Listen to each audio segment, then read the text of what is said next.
Hey, what's up? This is a video response to Brian's question about why DJs are broke, and I thought I would add what I think about all this. First of all, I think the economy has a lot to do with it, and you've seen it on the news. You've seen Congress passing bills, and the president on there, and the presidential candidates all talking about how it seems like the United States is getting ready to go down economically. Well, what I think about that is the economy is eventually going to come back. It's going to get strong again eventually. We just don't know when. But what do we do in the meantime? Well, you just have to be more wise on what you spend. That's the key to it right there. Now, for me, I'll just tell you about how I do things. All right, I work full time at a radio station. I think you've probably seen me mention that in other videos I've done. But I work full time at a radio station. So what do I do with that? Well, the money that I make at the radio station, that's what I try to use for my bills and everyday expenses and food and things like that. The money I make at gigs, I try to save as much of that as I can. Now, with the economy the way it is, I've had to actually take money that I normally would spend or actually make at the for the DJ service, and I have to use that for bills as well, because sometimes it is hard. I admit that, and I know a lot of you know what I'm talking about as far as that goes. But what you need to do in a situation like that is try to just spend wisely. Maybe as far as gas goes, try to combine your trips. Like for me, for example, if I have to go to the grocery store, I try to run by the grocery store either on the way to work or on the way home. I don't make a special trip to go do that. Or I try to combine my errands I have to run. Like for example, if I have a doctor's appointment, I may just try to go by the store after the doctor's appointment, and just try to combine your trips. That's the best thing to do, and that'll always help out as far as gas goes. Okay, but I didn't realize that gas just isn't the main problem. But we start thinking about doing gigs and what you charge. That has a lot to do with it as well. Okay, maybe you feel like you're not charging enough. Well, what you need to do, and I've talked about this in other videos, you need to find out what the other DJs charge in your area. Find out what the lowest DJ charges, find out what the most expensive DJ charges, and try to be somewhere in the middle on that. Now, here in Northwest Florida, a wedding reception is going to cost a bride for at least a 3-hour reception around $500. That's the average around here. So I try to put my prices right around that 500 mark. But I realize in some areas it's a lot more, some areas it's less. But that's what you need to do. Now here's something else you may want to keep in mind. This is a little tip that I've learned, and this may go against what you want to do, but believe me, it works. Okay. What you might want to try to do is run some specials to try to get gigs. Even if you have to give $100 off, maybe run a special for a little bit where you give $100 off for your normal prices. Okay, for example, think about this. If I do a gig, let's just say I'm going to get $500 for it. We'll just use what the average is around here.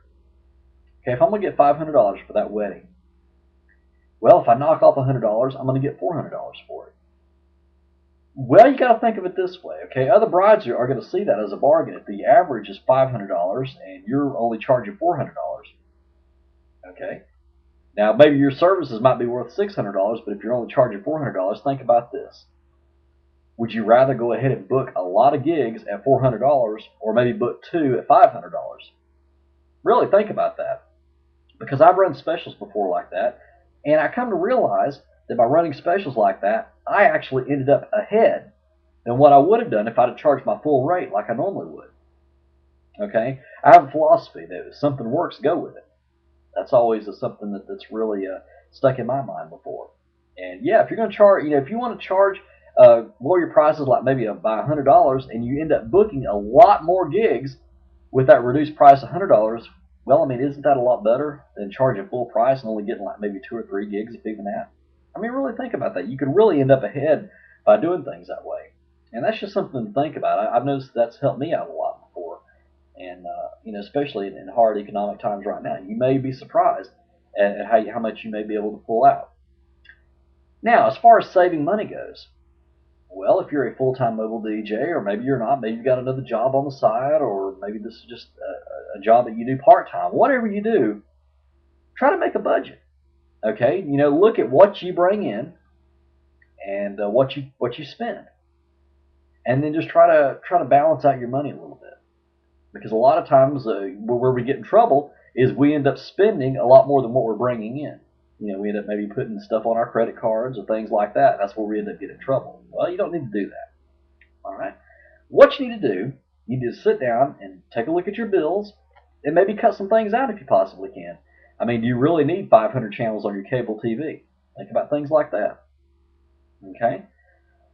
Just think about what you could possibly eliminate from your bills, and I think that would really help you out a lot. But not only that, here's something else you may want to keep in mind. When you sit down and you decide all this, have a budget.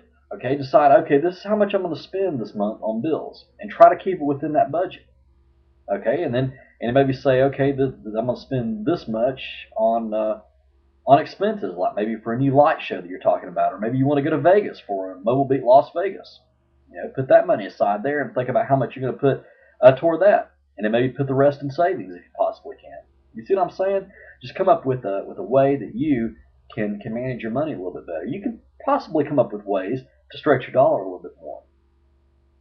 So that's all. Those are things that have always helped me.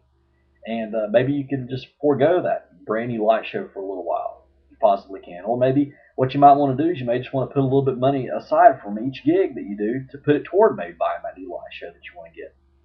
There are ways to do it. You can do it. And it all comes from possibly just saving money and being responsible. So you see where I'm getting at that? You just have to look at your own situation and figure out what you could do on that. But that's the best I can recommend. But now the answer is to why DJs are broke. Well, again, I think it has a lot to do with taking out more money than what's coming in. That's just the way it is in everyday life. A lot of folks have been doing that. So come up with a way that you can spend your own money and be able to afford those things, and it'll all work out. Okay. Well, like I said, the economy is eventually going to bounce back. We just don't know when, but it eventually will, and I think things will be a lot better at that time.